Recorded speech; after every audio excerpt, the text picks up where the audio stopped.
One day series పరాభవానికి Bharat అసలు ప్రతీకారం తీర్చుకుంది. T20 ప్రపంచ కప్కు ముందు అదిరిపోయే సిరీస్ విజయాన్ని అందుకుంది. కీలక ఆటగాళ్లు ఫామ్ అందుకున్న వేళ, అభిషేక్ శర్మ విధ్వంసం కొనసాగించిన వేళ, సూర్యకుమార్ మరో ఫీస్ట్ కొట్టిన వేళ కివీస్ పై టీ20 సిరీస్ గెలుచుకుంది. మరో 2 మ్యాచ్లు మిగిలుండగానే సిరీస్ను భారత్ సొంతం చేసుకుంది. ఈ మ్యాచ్లో న్యూజిలాండ్ ఏ దశలోనూ పోటీ ఇవ్వలేకపోయింది.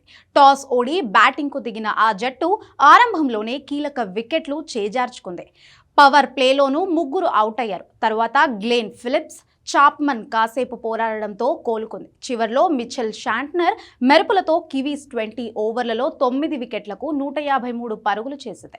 రెండో వన్డేకు రెస్ట్ తీసుకుని ఈ మ్యాచ్కు రీ ఎంట్రీ ఇచ్చిన బుమ్రా, హర్షిత్ రాణా, పాండ్యా సైతం అదరగొట్టారు. బుమ్రా తన స్పెల్లో కేవలం 17 పరుగులే ఇచ్చి 3 కీలక వికెట్లు తీశాడు. రవి బిష్నోయ్ 2, పాండ్యా 2, రాణా 1 వికెట్ తీశారు. చేంజింగ్లో తొలి బంతికి భారత్కు షాక్ తగిలింది. సంజు శాంసన్ డక్అవుట్ మరోసారి నిరాశపరిచాడు.